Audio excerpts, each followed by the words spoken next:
السلام علیکم ناظرین پرانے وقتوں کی بات ہے کہ کسی ملک پر ایک بادشاہ حکومت کرتا تھا۔ بادشاہ جس محل میں رہتا تھا اس کی اپنی ہی ایک شان تھی۔ اس محل میں ہزاروں وسیع و عریض کمرے تھے۔ ان میں سے 12 کمرے ایسے تھے جو سونے چاندی اور ہیرے جواہرات سے بھرے رہتے تھے۔ ہزاروں جنگجو سپاہی محل کی حفاظت پر مامور تھے۔ وہ محل میں بے شمار باغات اور سیرگاہیں تھیں۔ ہزاروں خادمائیں اور نوکر چاکر ہر وقت خدمت میں مصروف رہتے تھے۔ بادشاہ شباب اور شراب کے مزے میں مست شاہی زندگی جی رہا تھا۔ بادشاہ کی 12 خوبصورت بیویاں تھیں۔ سینکڑوں خادمائیں اور باندیاں تھیں جو ہر وقت بادشاہ کی خدمت اور منورنجن میں مصروف رہتی تھی۔ بادشاہ اپنا بیشتر وقت حرم میں موجود خوبصورت عورتوں کی جرمٹ میں گزارتا تھا۔ بادشاہ کی یہ 12 بیویاں اس سے بہت عزیز تھیں۔ بادشاہ ان پر دل کھول کر خرچ کرتا، انہیں قیمتی لباس اور زیورات سے آراستہ رکھتا۔ بادشاہ کی یہ 12 بیویاں اتنی خوبصورت تھیں کہ پورے ملک میں ان سے زیادہ خوبصورت عورتیں کہیں بھی نہیں تھیں۔ بادشاہ کو اپنی یہ بیویاں بہت عزیز اور محبوب تھیں۔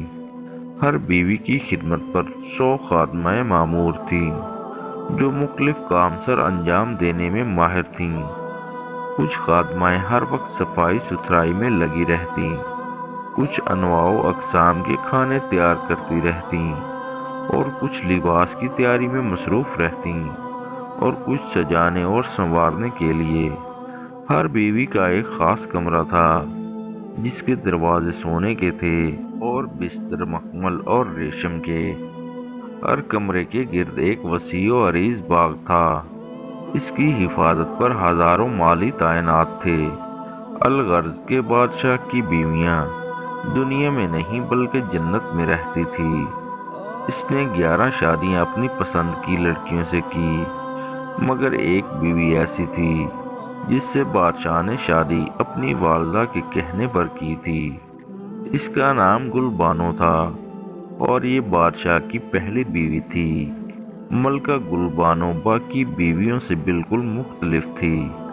باقی 11 بیویوں کی نسبت بادشاہ گل بانو پر توجہ کم کرتا تھا، لیکن محبت گل بانو سے بھی بہت کرتا تھا۔ بادشاہ کی زندگی میں اہم موڑ تب آیا جب ایک دن وہ شکار پر گیا تھا۔ دوران شکار موسم خراب ہو گیا اور شدید طوفانی بارشیں شروع ہو گئیں۔ مجبوراً بادشاہ کو جنگل میں موجود ایک غار میں قیام کرنا پڑا۔ غار میں ایک نیک انسان کا بسیرا تھا جو عبادت میں مصروف تھا۔ بادشاہ اس نیک انسان کو دیکھ کر بہت حیران ہوا اور اس کے پاس جا کر بیٹھ گیا۔ نیک انسان کا نورانی چہرہ دیکھ کر بادشاہ اس کو دیکھتا ہی رہ گیا اور سکون محسوس کرنے لگا۔ عبادت سے فارغ ہو کر وہ نیک انسان بادشاہ کی طرف متوجہ ہوا اور کہنے لگا، بادشاہ سلامت، آج بارش کی وجہ سے آپ شکار نہ کر سکے تو کوئی بات نہیں، آج آپ کی دعوت میں کروں گا۔ لہذا نیک انسان نے قریب پڑا پتھر اٹھایا اور اس کے نیچے سے بھنا ہوا گوشت نکالا جو کسی پرندے کا تھا اور بادشاہ کے سامنے رکھ دیا۔ گوشت کی خوشبو سونگھ کر بادشاہ کے منہ میں پانی آ گیا۔ بادشاہ نے کبھی کسی کھانے کی ایسی خوشبو نہ سونگھی تھی۔ دیکھنے میں وہ گوشت بالکل تازہ لگ رہا تھا، جیسے ابھی پکایا گیا ہو۔ بادشاہ کو بھوک لگی ہوئی تھی، چنانچہ اس نے گوشت کا ایک ٹکڑا کھایا اور اس کی لذت اور ذائقہ کی تعریفیں کرنے لگا اور کہنے لگا کہ ایسا لذیذ کھانا میں نے پوری زندگی میں نہیں کھایا۔ بادشاہ نے جی بھر کر کھایا۔ اس کا پیٹ تو بھر گیا مگر نیت نہ بھری۔ بادشاہ کھانا کھا کر بہت خوش ہوا۔ کچھ دیر میں بادشاہ کو نیند آ گئی اور وہ وہیں سو گیا۔ جب بادشاہ سو گیا تو وہ نیک انسان اپنی عبادت میں مصروف ہو گیا۔ صبح ہوئی تو بارش تھم چکی تھی۔ بادشاہ نیند سے جگا اور بہت خوش ہوا اور کہنے لگا کہ زندگی میں کبھی ایسی نیند نہیں سویا، اور پھر کہا کہ جیسے ہی میری آنکھ لگی تھی میں ایسی جگہ پہنچ گیا جہاں پر میرے محل سے بھی کئی گنا بڑے ہزاروں خوبصورت محل تھے، اور ہر محل کے دروازے پر میرا نام لکھا ہوا تھا، جن میں میری بیوی سے بھی زیادہ خوبصورت 70 عورتیں تھیں۔ ایک محل جو سب سے زیادہ خوبصورت تھا، اس میں صرف ایک عورت تھی جس کا میں چہرہ نہ دیکھ سکا۔ عمدہ اور لذیذ کھانے تھے، میوے اور طرح طرح کے پھل تھے۔ یہ والی عیش و عشرت تو اس کے آگے کچھ بھی نہیں۔ میں بہت خوش تھا کہ اچانک میری آنکھ کھل گئی۔ نیک انسان نے جب یہ سنا تو جواب دیا، اے بادشاہ، میں صرف اتنا کہوں گا کہ جو عورت تم نے دیکھی تھی وہ تیری 12 بیویوں میں سے ایک تھی، اور یہ وہ بیوی تھی جو تجھے دل سے محبت کرتی ہے، اور باقی 11 کو تم سے نہیں بلکہ تیری دولت سے محبت ہے۔ اب یہ تجھے معلوم کرنا پڑے گا کہ کون سی بیوی تجھے سب سے زیادہ محبت کرتی ہے۔ بادشاہ نے کہا کہ میں دوبارہ ایسی نیند سونا چاہتا ہوں، یہ جو گوشت کھلایا ہے اسے پھر سے کھانا چاہتا ہوں، اور اپنی محبت کرنے والی بیوی سے ملاقات کرنا چاہتا ہوں۔ یہ سن کر نیک انسان نے کہا، اے بادشاہ، اگر یہ معلوم کرنا چاہتے ہو کہ کون سی بیوی تم سے سچی محبت کرتی ہے تو تمہیں اپنی بیویوں کو آزمانا پڑے گا۔ بادشاہ نے نیک انسان سے کہا، اس کے لیے مجھے کیا کرنا پڑے گا کہ میں اپنی بیویوں کی محبت کو آزما سکوں؟ تو نیک انسان نے کہا کہ کچھ دنوں کے لیے اپنی شاہانہ زندگی چھوڑ کر فقیرانہ زندگی گزارو، شاہی محل کو چھوڑ کر اس غار میں پناہ لے لو، اپنی سلطنت کچھ دنوں کے لیے میرے حوالے کر دو، میں تمہاری سلطنت کے امور سر انجام دوں گا۔ جس بیوی کو تجھ سے محبت ہوگی وہ ہر حال میں تمہارا ساتھ دے گی، اور جو تیری دولت چلی جانے کے ساتھ خود بھی چلی جائے گی وہ بے وفا ہوگی۔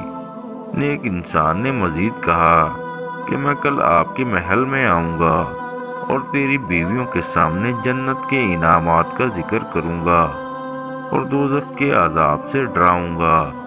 یہ شاہی زندگی چھوڑ کر فقیرانہ زندگی گزارنے کی دعوت دوں گا، تم میری دعوت کو قبول کر لینا اور اپنی بیویوں کو مال و دولت دے کر رخصت کر دینا، اور کہنا کہ اپنی زندگی عیش و عشرت میں گزار لو، مجھے اب تمہاری ضرورت نہ ہے۔ تو اس وقت پتہ چل جائے گا کہ کون سی دولت سے محبت کرتی ہے اور کون سی دولت کو ٹھکرا کر تیرے ساتھ چلتی ہے۔ جب حقیقت سامنے آ جائے گی تو واپس اپنے تخت پر بادشاہ بن کر بیٹھ جانا۔ بادشاہ اس نیک انسان کی کرامات دیکھ چکا تھا اور اسے یقین ہو گیا تھا کہ یہ عام آدمی نہیں بلکہ ایک درویش ہے، لہذا بادشاہ کو اس نیک انسان پر پورا بھروسہ تھا، لہذا بادشاہ اس کی ترکیب سن کر رضامند ہو گیا اور واپس اپنے محل میں چلا گیا۔ اگلے دن وہی نیک انسان بادشاہ کے محل میں آیا۔ بادشاہ نے اپنی تمام بیویوں کو بلایا اور ایک قطار میں کھڑا کر دیا، اور پھر نیک انسان سے کہا کہ اے درویش، کیسے آنا ہوا اور کیا کہنا چاہتے ہو؟ درویش نے گناہوں سے توبہ کرنے کی اور اللہ کی عبادت کرنے کی دعوت دی، جنت کے انعامات کا ذکر کیا اور دوزخ کے عذاب سے ڈرایا۔ بادشاہ نے ایک انسان کی بات سن کر رونے لگا اور پھر سب کے سامنے کہا کہ میں نے اپنی ساری زندگی گناہوں اور بدکاریوں میں گزار دی ہے، میں اپنے رب اور اپنی آخرت کو بھول چکا تھا، اب میری آنکھیں کھل چکی ہیں، میں اپنی سلطنت اس فقیر کے حوالے کر کے اپنی باقی زندگی عبادت الہی میں گزاروں گا اور اپنے گناہوں کی اللہ سے معافی مانگوں گا، پھر بادشاہ نے اپنی بیویوں سے کہا کہ ہیرے جواہرات اور سونے چاندی سے بھرے 12 کمرے اس محل میں موجود ہیں۔ تم ایک ایک کمرہ لے لو اور اپنی باقی زندگی عیش و عشرت سے گزارو، یا پھر میرے ساتھ جنگل میں چلو اور اپنے گناہوں کی معافی مانگو۔ یہ کہہ کر بادشاہ نے 12 کمروں کی چابیاں اپنی بیویوں کے سامنے رکھ دی اور خود شاہی لباس اتار کر ایک چادر اپنے جسم پر لپیٹ لی اور جنگل میں موجود غار میں چلا گیا۔ کچھ دیر غار میں رہنے کے بعد بادشاہ نے خود سے سوال کیا کہ میری کوئی بیوی بھی مجھ سے محبت نہیں کرتی؟ وہ جو میں نے خواب میں دیکھی تھی، آخر وہ کون تھی؟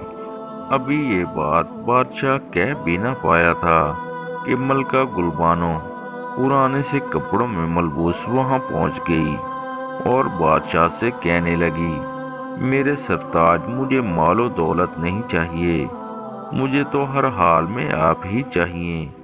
میں نے ہمیشہ آپ سے محبت کی ہے اور کرتی رہوں گی، آپ چاہے مجھے جس حال میں بھی رکھیں۔ پھر بادشاہ نے گلبانو کو گلے سے لگایا اور پھوٹ پھوٹ کر رونے لگا اور سجدے میں جھک گیا۔ غار کے منہ پر کھڑا وہ نیک انسان یہ منظر دیکھ کر دعا کرنے لگا، اے پروردگار، میں اسے سجدے تک لے آیا ہوں، اب اس کا دل بدلنا تیرا کام ہے۔ پھر اللہ نے اس کا دل بدل دیا اور وہ دونوں وہیں کے ہو کر رہ گئے اور ہر وقت عبادت میں مصروف رہنے لگے اور اپنے گناہوں پر توبہ کرتے رہتے۔ کچھ عرصہ بعد اس دار فانی سے کوچ کر گئے۔ امید کرتا ہوں آج کی ویڈیو آپ کو اچھی لگی ہوگی۔ برائے کرم ہمارے چینل کو ضرور سبسکرائب کریں۔ جزاک اللہ۔